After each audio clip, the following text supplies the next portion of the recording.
Are you looking to improve your photography and start learning manual mode, but do you find all the terms a little bit overwhelming? Well, today I want to show you an easy way to learn manual mode that will allow you to progress at your own pace while still getting absolutely fantastic shots. Let's start by talking about how each of the camera settings will affect your photographs. There are three main elements we're going to cover. The first is ISO. This is essentially the sensitivity of your sensor. The higher the ISO, the more receptive it's going to be to light. This means that as you push the ISO higher, your image will become brighter. However, the downside of higher ISO is that your image will become quite noisy and it'll start to look a lot more grainy like the old-fashioned TVs.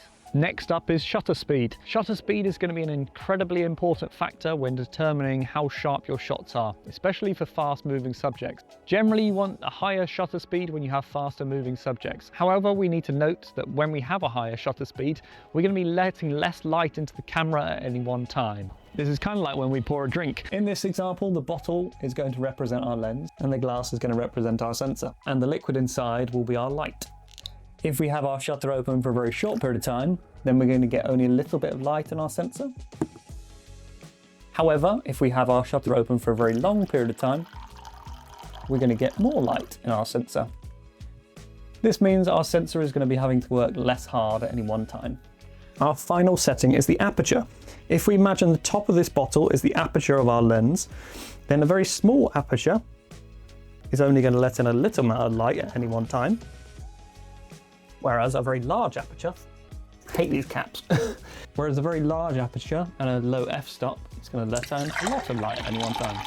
Now the other benefit to aperture is it's going to affect our backgrounds. If we have a very low aperture, then our background is going to be nice and blurry just like this, whereas if we have a very high aperture, then our background is going to be in focus more like this. Now, having three elements to juggle like this can be rather difficult. I feel like this is why most people will stay on auto mode. However, the issue with this is the camera doesn't know what subject's in front of it, which means that it may make the wrong decisions. For example, if there's something running out in front of it, it may have a too slow shutter speed to be able to cope with that, and you'll end up with a blurry subject. However, trying to juggle all three elements can be quite difficult. Fortunately, there's a happy medium to be had where we can make some of the decisions and the camera can make the rest. So which of the three elements do we feel that the camera will do the best job at managing? For me, that is ISO. There are two main reasons that I feel that ISO is the best one for the camera to manage. The first is that generally modern cameras will have very good noise tolerance throughout the ISO range.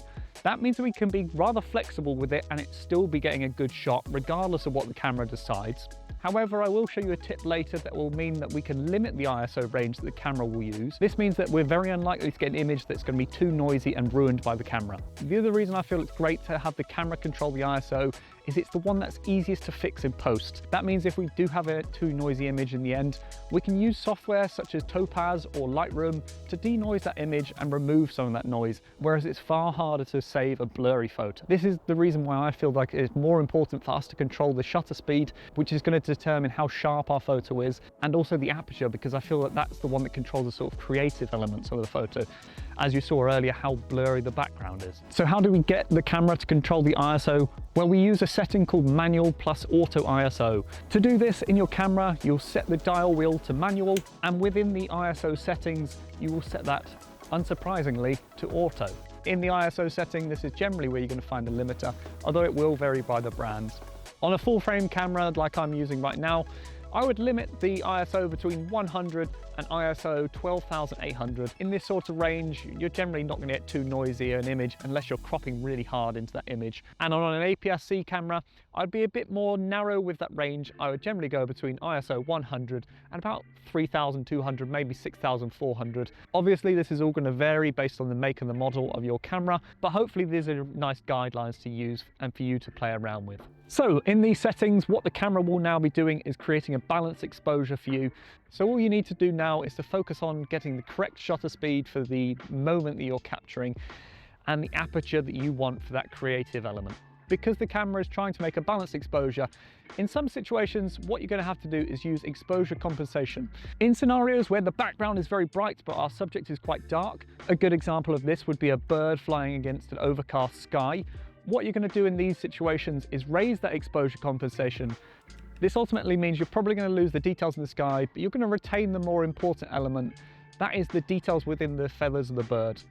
And the opposite is very true for very light subjects within a dark environment. For example, when I went over to Skomer recently, there were puffins with beautiful white feathers and fish that were glimmering away in their mouths. However, both these details might be lost unless we're using exposure compensation. Through using exposure compensation, we're able to retain those highlights, and in these sort of scenarios, we're often able to retain the details within the shadows as well.